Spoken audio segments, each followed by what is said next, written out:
This is an authentic copy of Super Mario RPG for the Super Nintendo Entertainment System. It cost me around $100. I bought this from a pawn shop in Rolling Meadows. Some people might think that I would regret making a purchase like this. I disagree. It's my personal opinion that older games are far more worth investing in than newer ones. And I hope today to persuade you to think the same. Now, $100 seems like a lot for an old video game, especially considering that it only plays on older hardware. I would need to also own a Super Nintendo Entertainment System in order to play that, which might cost around $80 nowadays. If that sounds like a lot, let me inform you that the most recent console to come out, the PlayStation 5, costs around $500, and new games at minimum cost around $60.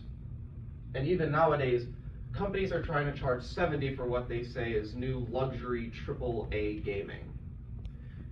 However, are these games actually as good as these older games? After all, this came out in the 90s, and games nowadays have cutting-edge graphics and newer gameplay detail. Unfortunately, I don't think that that's as true as people believe. A lot of people argue that newer games don't have as much ingenuity or imagination as older games do. A lot of people have been complaining that a lot of newer games are too formulaic. All the new Call of Duties feel the same. All the new open world RPGs feel like I'm playing the same game, but in a different tone. But games like these were far more different. They had to push boundaries. They had to be newer. They had to do something innovative. And I think for that reason, these games have far more worth your investment and interest. But what about online communities? Why should I buy a game that might have some online features or community interactivity if those servers are probably long since shut down by now, and newer online communities are still online? Well, I think that that's a bit misconstrued as well.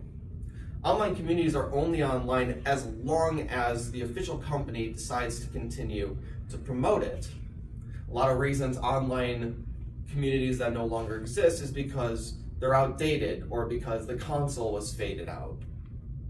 However, the Nintendo Switch, which is the most recent console released by Nintendo, is about to be replaced by the end of this year, and the new PlayStation is said to be coming out at the start of next year. So what about all those online communities? Well, actually, older gaming does have far more support than you'd think. Online communities have decided to take it into their own hands to create new online servers, like Nintendo or Pretendo. Obviously, those are puns on the Nintendo servers themselves, but they're completely free of charge. And a lot of times, it's actually even easier to mod older consoles to get games that you could spend $100 on, like I did, for completely free by just hacking your system and downloading the games online. I've actually done this for several of my older consoles, and now something that felt like a pointless investment, like a Wii U that has almost no games, that died long ago, now has games from all types of generations. So I definitely think that you should invest in something like this, regardless of price, because newer gaming is not as good as it seems. Companies will continue to jack up prices, continue to make you think that gaming is a luxury when it never was. Gaming is meant to be an art, and art can fade over time. Older hardware can stop functioning. Older games can start to fade. And eventually, some games may be lost forever, but there's a reason why they're so fondly remembered.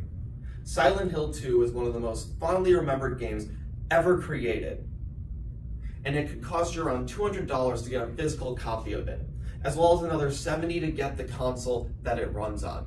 And yet, it is far more worth your time, in many people's opinions, than buying a brand new PlayStation 5, which costs you around $500, and the new game of it coming out in 2 to 3 months for $70, simply because of how innovative Silent Hill 2 was.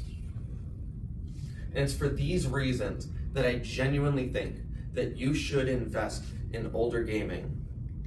Because if new games and companies in the gaming industry think that they can continue to sell you consoles and games that aren't worth your time and investment because they no longer have to push the boundaries that these games once did, then it is not worth your interest.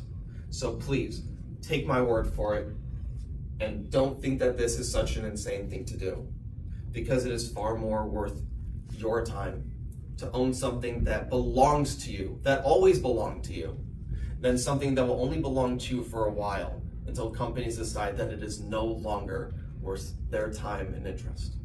Thank you.